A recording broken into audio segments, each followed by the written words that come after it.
네, 여러분 안녕하세요. 더울음수학원장 이승준 선생입니다. 자, 상문고등학교고요. 자, 2020년 버전으로 한번 보겠습니다. 일단 기준은 2021년 기준입니다. 2021년 1학년 입학생 기준 388명이고요. 예전에는 400명이 넘었는데 학력 인구가 줄어들면서 정원도 조금 줄어든 추세입니다. 자, 수학 교육 과정은 어떻게 되냐 하면 1학년에 수학 상하, 그 다음에 2학년에 수학 1, 그 다음에 확통, 2학기에 수학 2 확통입니다. 이 확통이 중요한데요.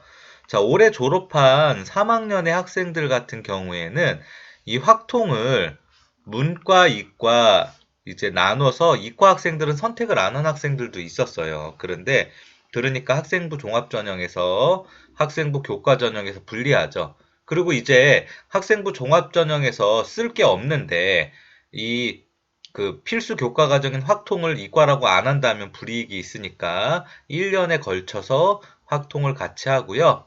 그 다음에 3학년 때 이제 문과는 여기서 다 끝났어요. 더 이상 문과는 할 게 없습니다. 그래서 문과는 상대평가 과목은 없고 그 다음에 이과 같은 경우에는 미적분 상대평가, 기하 절대평가 이 두 과목을 해야 돼요. 자, 그런데 문과는 여기에서 아마 뭐 실용수학이나 그런 거를 할 겁니다.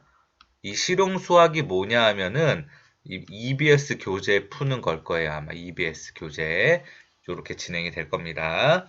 자, 그래서 전체적인 이제 수학 및 학교 평가 같은 경우에는 이 상문고를 들어가는 이제 학생 부모님들이 걱정을 많이 하는데 전체적인 수학 난이도는 중상입니다. 1학년 때 서술형 비중이 많이 나오는 것이 중요한 요소이며 이과 선택 학생의 경우 확률과 통계를 하지 않는 교과 과정 이거는 예전이고요. 요번에 바뀌었습니다.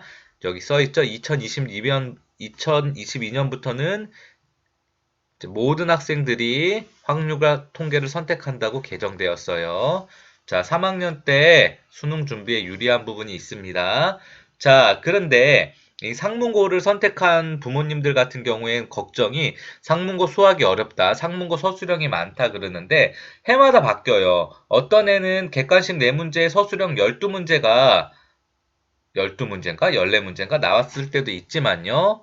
자, 작년 같은 경우에는 객관식 12문제에 서술형 6문제, 총 18문제가 나왔어요. 그런데 이제 작년 시험지 기준으로 봤을 때는 서술형 중에서 10점짜리 문제가 이제 난이도가 어려운 문제, 객관식에서 한 문제 난이도 어려운 문제가 나와서 요 두 문제만 틀려도 한 85점 정도 이제 맞게끔 그렇게 되는데 요 두 문제를 틀리더라도 제가 알기로는 1등급 컷이 80점 중반이었기 때문에 1등급을 맞는데 어려움이 없었다고 저는 생각이 알고 있어요. 제가 중간기만 합쳤을 때. 그래서 이제 문제가 어렵다고 고민하고 서술형이 많다고 고민할 게 아니라 그 다음에 맞출 수 있는 문제를 최대한 꼼꼼히 써서 맞춘다. 점수가 높게 인플레이션이 나왔을 때 서술형 채점이 굉장히 꼼꼼하기 때문에 준비를 할 때 틀에 맞춘 서술형 풀이를 쓰는 게 중요합니다.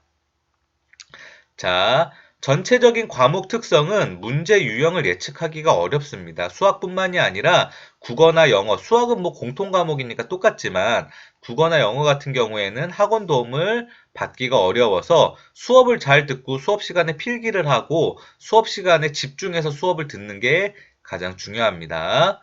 학력 인구가 줄어서 고등학교 진학 시 1지망으로 상문을 지원하면 1지망 합격 가능성이 서울고에 비해서 높았는데 올해는 고등학교 간 거 애들 보니까 막 강제 배정을 너무 많이 당해서 이것도 뭐 맞지 않는 것 같아요. 네, 또 봅니다. 학생부 측면에서 볼 때 다양한 학교 활동이 있어서 장점이다.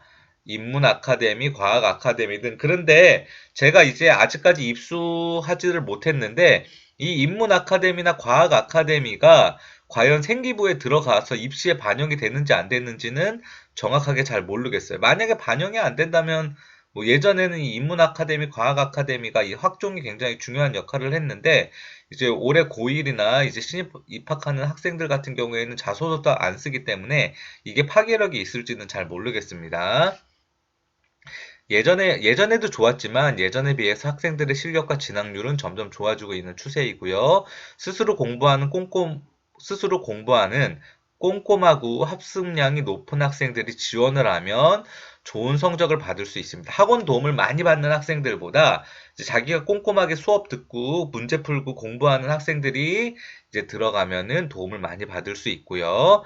내신 시험이 수능 스타일은 아니지만 정시에서 나름 강점을 가지고 있는 학교 중에 하나입니다. 자, 이 상문고 같은 경우에는 다른 학교들에 비해서 변동폭이 조금 있습니다. 그렇기 때문에 확통을 하고 안 하는 것도 있고요. 조금 유의 깊게 보셔야 되고, 내년도 수학 문제가 서술형이 6문제, 객관식이 12문제, 작년처럼 나올지 아니면 또 변동이 있을지는 아직 발표가 되지 않았습니다. 자, 상문고등학교 여기까지였습니다. 시청해 주셔서 감사합니다.